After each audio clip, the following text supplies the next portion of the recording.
Opa, vamos lá, vamos para o nosso bônus, certo? Primeiramente agradecer aí a confiança mais uma vez, fico muito feliz e vamos direto ao ponto.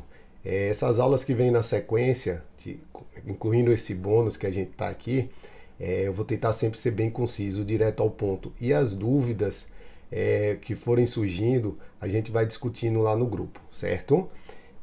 A gente vai estar falando aqui do bônus, que seria a prescrição de brackets.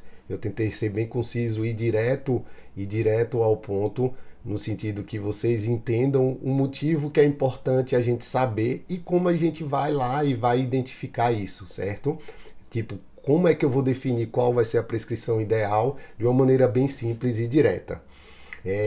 Eu costumo falar sempre que se houvesse uma prescrição perfeita, a gente só teria ela. A gente conhece mais, né, atualmente assim o ROT e a MBT, é o nosso dia a dia, onde a gente encontra mais, né, vou dizer assim, familiaridade, e é importante a gente conhecer uma prescrição pelo menos para a gente saber quais os efeitos que ela tem, né, bons ou ruins, e a depender da mecânica, a depender do que a gente vai fazer, né, no caso de uma maneira individual, a gente entender que aquilo ali tá legal, se não tá legal, e a partir daí a gente entendendo a gente consegue ir buscar nas outras prescrições o que a gente acha mais interessante. Mas o primeiro passo importante da gente saber é entender o que é que muda, né, de uma prescrição para outra, né?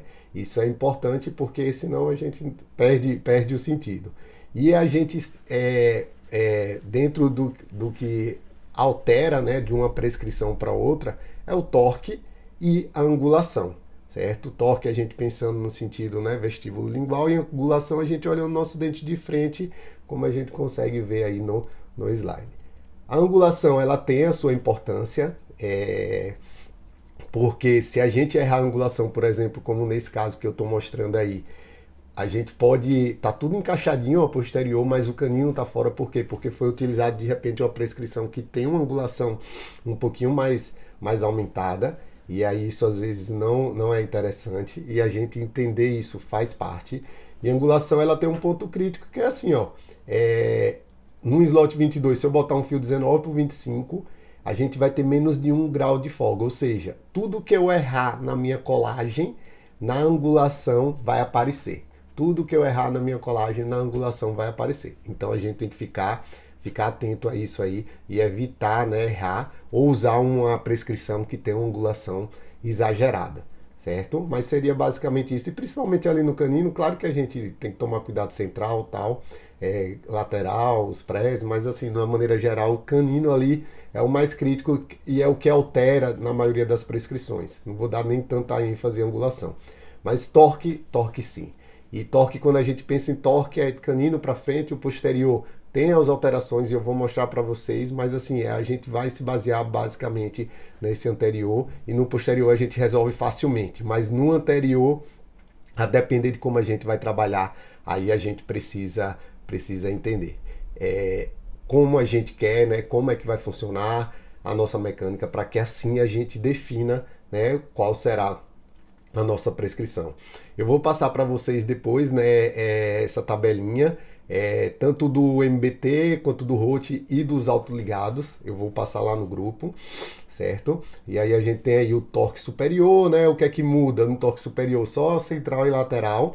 Canino para trás, MBT e ROT é tudo igual. Eu coloquei em verdinho aí para vocês entenderem.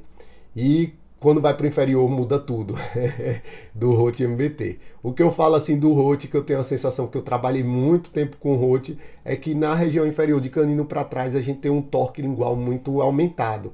E isso, né, gera um pouquinho de problema, certo? Nas nossas finalizações, onde a gente tem um pouquinho de trabalho. Claro que aí fala, Vitor, mas na prescrição eu consigo trabalhar com qualquer prescrição e aí eu finalizo. Claro, mas assim, a gente está pensando aqui em individualizar para que a coisa otimize durante o nosso tratamento, certo? Aqui os molares, olha lá, é muito, né, inferior, superior não tem alteração basicamente, né, do rote MBT, só incisivo, central e lateral, mas olha quanto o rote tem menos 30 no molar, isso daí dá um torque às vezes muito exagerado e a gente tem que ficar atento a isso. E um outro ponto assim, que é, até eu falo assim, que é um ponto que pode nos ajudar, é que existe uma folga, né? E não é como na angulação, que a gente tem 1 grau, né, de alteração. Não, aqui se a gente colocar um fio 19 por 25 no slot 22, a gente vai ter uma alteração, uma folga de mais ou menos 12. Isso é bom em algumas situações onde a gente errou a prescrição, mas devido a essa folga isso não aparece. Mas isso pode ser ruim a depender da mecânica que a gente vai utilizar. Por exemplo, a gente tem um caso onde a gente vai fazer a retração do incisivo, certo? E aí é um caso de extração de primeiro pré, a gente vai retrair bastante. E aí a gente faz a extração e vamos começar a retração e escolhi o rote, certo? Escolhi o rote, 12 graus. Aí o que é que vai acontecer? Sabendo que existe uma folga de 12, quando eu começar a fazer a minha retração, se for um movimento muito longo, o que é que a gente vai observar? A gente vai observar que a gente vai ter uma verticalização do nosso incisivo e o que era 12 do rote vai se tornar 0. Aí é onde começa a ser importante a gente pensar na prescrição. Claro que eu poderia dar um torque, fazer um efeito Gable, mas é pensando em otimizar e diminuir um pouquinho essas dobras, essas necessidades que ainda vão continuar a existir.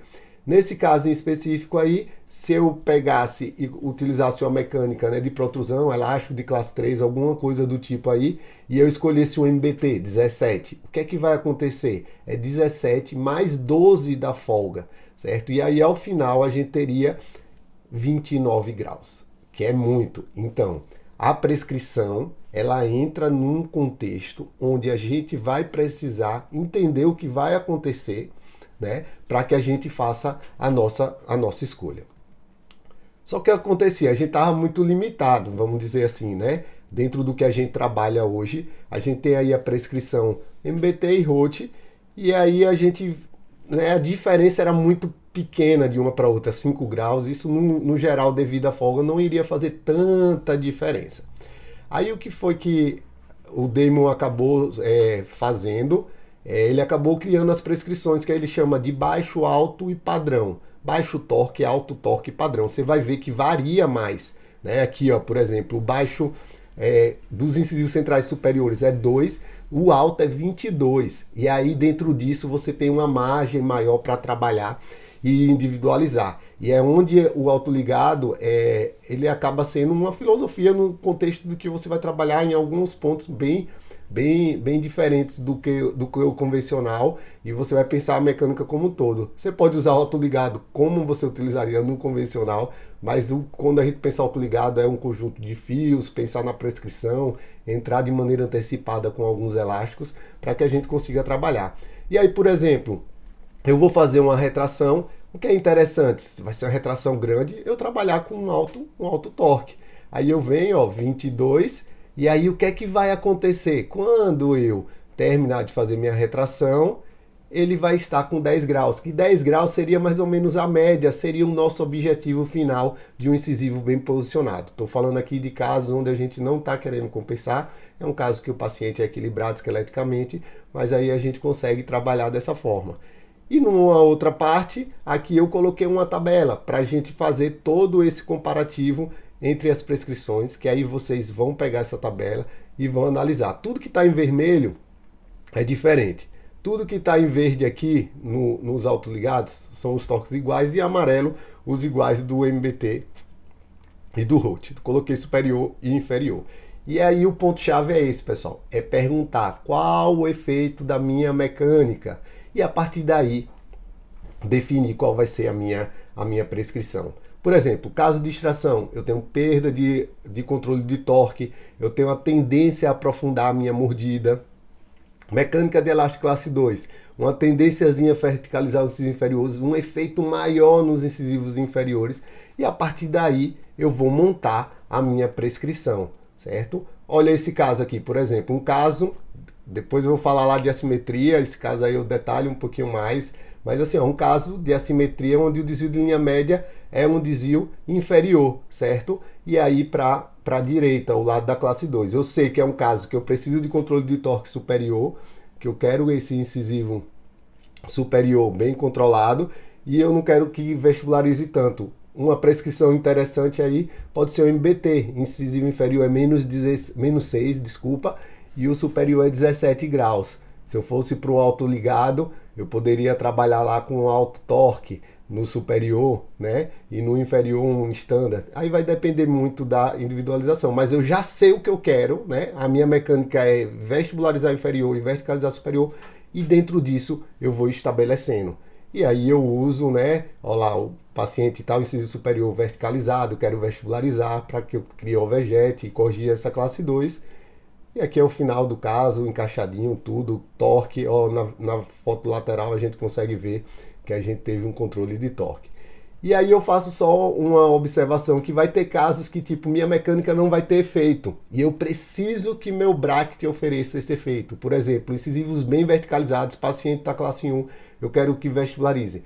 Aí é interessante eu trabalhar com o que? A prescrição. A minha mecânica não vai ter efeito, que eu vou alinhar e nivelar. O efeito que eu quero que meu bracket ofereça. E aí quando eu penso em meu bracket oferecer, aí a gente tem que pensar aí em estar utilizando, nesse caso aí, um bracket de alto torque. Tranquilo? E aí você usa um bracket de alto torque, tá? Mordida profunda, e aí você vê numa foto lateral, a mais inferior, caso estava próximo da finalização, que a gente consegue o resultado. Tranquilo? Pessoal, era isso assim, de uma maneira mais resumida e objetiva. Esse vai ser meu objetivo aqui, não vou ficar falando, né, contando muita história, tal, como é no presencial a gente tem uma margem. E aí o importante depois vai ser a gente tirar a dúvida.